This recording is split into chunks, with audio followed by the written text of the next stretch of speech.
Today I'm feeling like making a creative aperture. So in order to do that, I need some tools. The tools I need are some cardboard, or construction paper rather. I need some tape. I need a Sharpie or a ballpoint pen, 2.8 aperture, and an X-Acto. I need some sharp scissors, and I also need a creative aperture kit with some blanks in it so I can make my own shapes, because the star and the heart, they're so like 2009.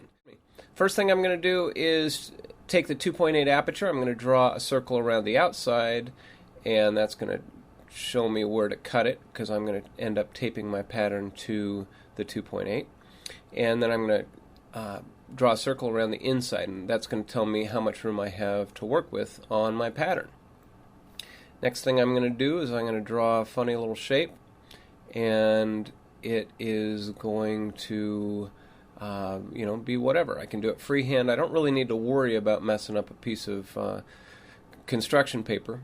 I'm going to cut it out, and it goes really, really quick this way.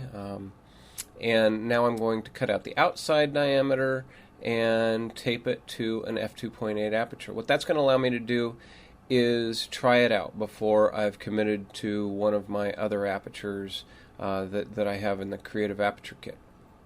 Cut off the tape. I'm going to clean it up a little bit. I'm going to go shoot with it, and sure enough, it's exactly what I want. So I'm now going to trace that shape right over the creative aperture, and now I've got a funny little shape on my creative aperture that's not yet a creative aperture.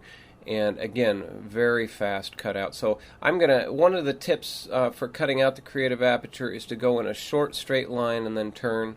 Besides using an X-Acto knife, sometimes I use hole punches. This hole punch is shaped like a teardrop. I'm going to start out by using the soft edge of that teardrop to create more of an organic kind of cloud-like shape. And the effect that I'm going to get in the images is pretty subtle with that. Secondly, I'm going to use a much more obvious pattern that is just that. It's a pattern. I'm using multiple punches. That's going to multiply the number of out-of-focus points in my images, especially when it's points of light.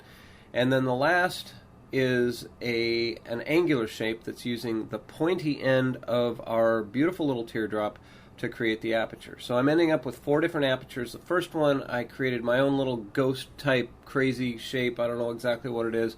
And then the other 3 were created using the teardrop hole punch, and you can use any kind of hole punch to create different shapes. So go have fun and take some pictures after you've cut some holes and whatnot in some creative apps and construction paper and whatnot and whatnot and whatnot.